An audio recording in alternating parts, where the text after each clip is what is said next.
I was rinsing the coffee pot when my cell phone vibrated on the kitchen counter, lighting up with an alert. Bank fraud. At first, I thought it was another one of those scam attempts that arrive frequently, but when I opened the message and followed the link, my breath was taken away. $1,360,000 MXN charged to your business card, Benort, ending in 4692. My heart gave a heavy and deep thud. I didn't use that card, not since Javier died. It was linked to our former consulting business, Sun and Moon Consultants. We had closed almost everything after his funeral, although technically the company was still active. The card had not been touched in over a year. With trembling hands, I entered the statement. The list of transactions was like a slap. An $80,000 deposit for a luxury car. A $196,000 suite at the Blue Paradise Hotel in Cancun. First-class flights to the island, an exclusive spa package, designer clothing.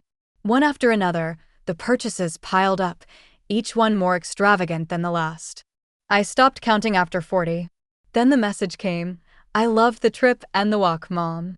You're the best." My stomach dropped. The message was from Valeria. I stayed motionless, the cell phone heavy in my hand, the air suddenly thick around me. The kitchen, so calm a moment ago, was now suffocating.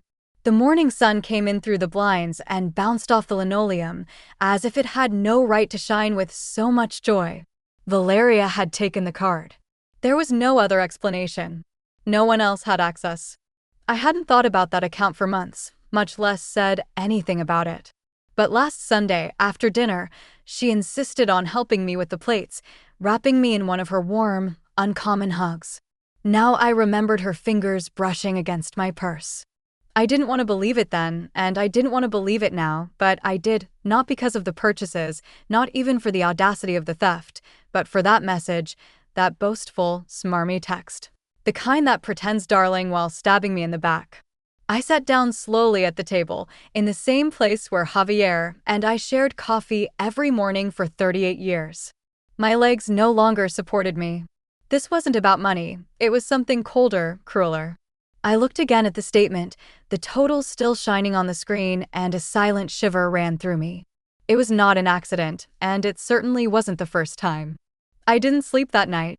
Every time I closed my eyes, the numbers danced behind my eyelids like a cruel joke.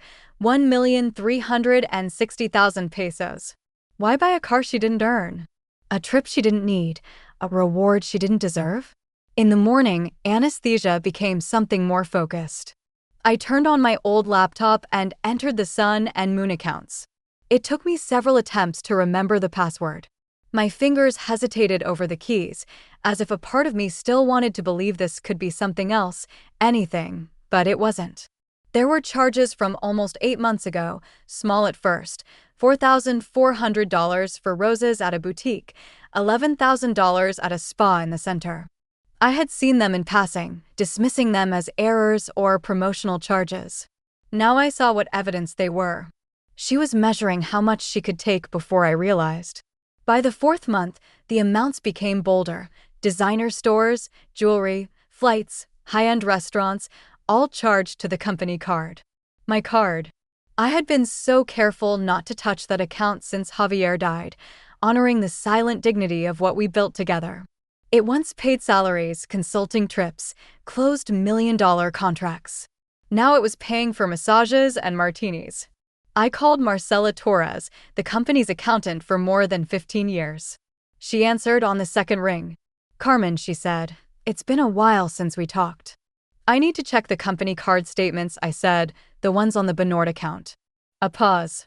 "I guess you saw the recent activity," she replied. "Yes," I said, my voice sharp, "and I have an idea of who is behind it. We need to meet this afternoon." I put on a soft gray cardigan and gathered my hair carefully, as if that small gesture could help me stay in control. Marcela spread the printed statements on her desk. Everything was documented there, traceable and undeniable. "Who has access to the card?" she asked softly. "Just one person besides me," I said. "My son, Adrian. I gave him limited authorization to close things after Javier died. But he wouldn't do this." Marcela didn't respond immediately. "Then someone used it without him knowing," she said. I nodded, certain. Valeria had found a way. Whether she took it from my purse or extracted the details from Adrian, she used it shamelessly, repeatedly, with the confidence that I would never notice or that I wouldn't have the strength to stop her if I did. I thanked Marcella, gathered the statements in a tidy pile, and went out into the afternoon sun.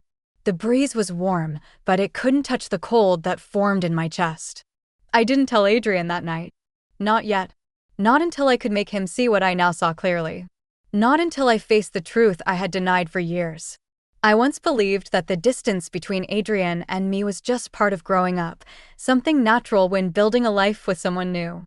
I told myself it was normal, even healthy, to step back and let him fly alone. But now, looking back, I see that it wasn't distance. It was slow, constant, intentional erosion. The signs were there from the beginning. At his wedding, no one kept me a place at the family table. I ended up sitting next to some distant cousins of Javier's, whom I barely knew. When I mentioned it to Adrian afterward, gently, he said Valeria was overwhelmed with the planning, that the table arrangement changed at the last minute. I smiled and nodded, although something cold settled under my skin. Later, I stopped appearing in their family photos. "Oh, it was just a quick photo," Valeria said, putting away her cell phone. "We'll include you next time." But that next time never came.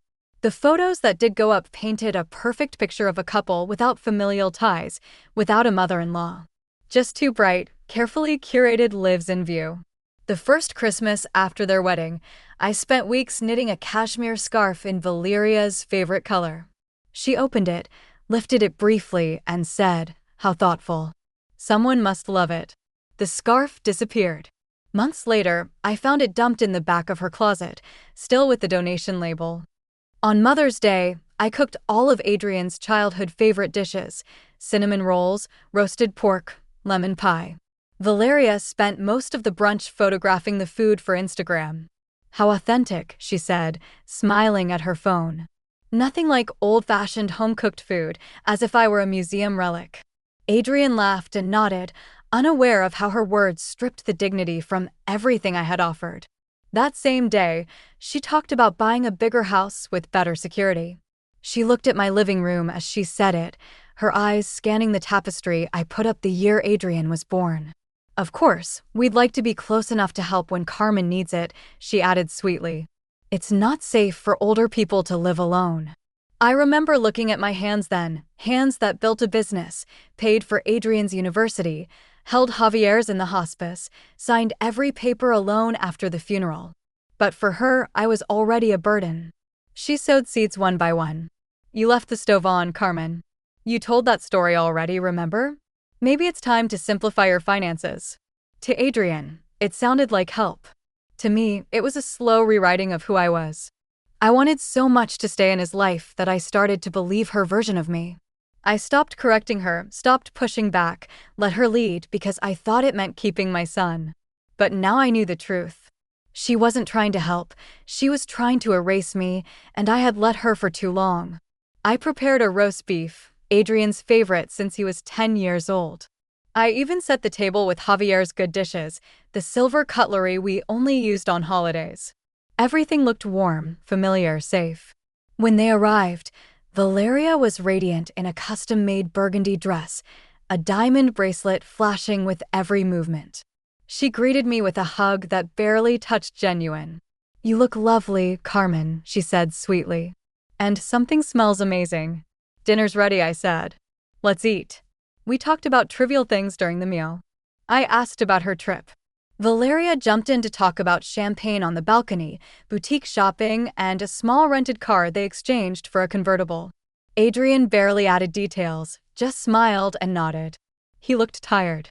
His smile didn't reach his eyes. After the last bite of pie, I set my fork down and leaned toward the sideboard behind me. My fingers brushed the folder before turning to them. "There's something I need to talk to you about," I said, clasping my hands in front of me. "It won't take long." Valeria tilted her head, all concern. "Is everything okay?" I opened the folder and placed the card statements on the table. "These are charges made to a card I haven't used for over a year. A card linked to sun and moon." Valeria's eyes flicked down and up quickly. "Oh," she said lightly. It must be the card you gave me after dinner last week, remember? I didn't respond. I just held her gaze. You said it was a gift, she continued, her voice soft. That Javier would have wanted you to be generous for our anniversary. You told me to treat myself. Adrian looked at me. You did? I thought that was strange, but Valeria said. I didn't say anything, I said, my voice low but firm. I never gave her the card. I didn't even talk to her about it. Valeria laughed. Are you confused? It was just after washing the dishes. I didn't repeat myself. What you both need to understand is that this isn't just personal. I took out the second set of Marcella's records, documents with company headers and dates. This card is linked to a corporate account. Every purchase must be justified as a business expense. Valeria blinked, the first crack in her composure. Well, I didn't know. I thought it was your normal card. It's easy to get confused. Is it? I asked. I placed my phone face up on the table. On the screen were photos I took days before, documents found in her home, a labeled folder full of planning notes in Valeria's handwriting, lists of my assets, a printed obituary highlighting Javier's business achievements, a note in neat handwriting. Power of attorney by Christmas. Total control in 18 months. Valeria looked at the phone. Her mouth opened, then closed. Adrian took it, silently scrolled the screen, and then looked at her. You told me she was losing her mind, that she needed help. Valeria's lips parted again, but nothing came out. Her eyes started from him to me. I leaned back, clasped my hands again, and waited. She had always been good at talking. I wanted to see what she would say now. The silence after the last photo was deafening. Adrian held the phone as if it were a live wire. Valeria was stiff, her face devoid of all its practiced ease. I did it for us, she finally said, her voice brittle. Don't you understand? We're drowning in debt. Your mother has more money than she could spend. And you thought stealing was the solution? I asked. I thought, she paused, then changed tactics. I thought she wanted to help, she said. I raised a hand. No more lies. I stood up and walked to the desk, returning with the folder I had prepared days before. I placed it on the table and slowly opened it, revealing a set of documents, a repayment agreement, a confession of unauthorized access, and a no-contact order. My hands were steady now, my voice calm. You have two options, Valeria. You sign this and make restitution, or I file a complaint for fraud and let federal investigators sort it out. Every transaction is traceable. Every item is logged. Her expression faltered. You can't be serious. I am. This is no longer about family. It's about the law. You didn't just take from me. You used a corporate account and falsified business activity. That's fraud. Adrian remained motionless at her side, his eyes still fixed on the screen. He didn't defend her, said nothing. Valeria reached for the documents with trembling fingers, then stopped. We don't have that money. Then sell the car, I said. Return what you can. Pay the rest in installments. There's a 5-year term with interest. This is crazy. This is generous, I said. You should see what prison is like for white-collar criminals. She stared at me, her mouth tight. What if I refuse? Then I report everything, the statements, the photos, the access logs. You'll answer to the SAT and anyone else who decides to get involved. Her gaze shifted to Adrian. Are you going to let her do this? He didn't look at her. I've defended you for years. I won't anymore. Valeria stood up suddenly, knocking over her chair. You'll regret this, she said. I did, I said. She grabbed her bag, looked at Adrian once more, and left without another word. I didn't move. Not immediately. I watched the door she walked out of. Then I turned to my son. He hadn't said a word since she got up. She manipulated me, he finally said. And I let her. She cheated me too, I said. But it's over. He reached for my hand on the table. I didn't pull away. After a long pause, he whispered, "What's next?" I looked at the papers still resting between us and signed but waiting. The first box arrived exactly 3 days after Valeria left my house. No note, no apology, just a sealed cardboard container delivered by courier. Inside was the diamond bracelet, 2 pairs of heels I recognized from her vacation photos, and a pile of designer clothes, still with tags. In the following weeks, more boxes arrived, each a small act of restitution or perhaps just fear wrapped in tissue paper. Then the documents came, signed, notarized, and sent with the efficiency Valeria once reserved for invitations and Christmas plans. The repayment agreement, the confession, the no-contact clause, everything exactly as I wrote it. It was done. She never called. I never asked her to. I sold the house a month later. Too many rooms, too many shadows. Javier's laughter still clung to the walls, but so did the silence that followed. The day we emptied the last piece of furniture, Adrian helped me fold the Mexican flag from Javier's military ceremony, and we placed it carefully in the last box. We didn't talk much that day. There was no need. The apartment I chose overlooked the port of Veracruz, a corner unit on the 10th floor with floor-to-ceiling windows and morning light that flooded the kitchen at 7. It wasn't luxurious, but it was mine, no memories embedded in the tapestry, no ghosts in the floor. Just clean space and a smooth start.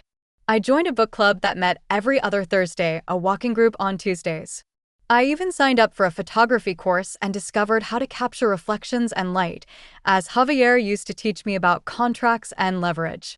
Adrian stayed in the guest room for a while after the divorce.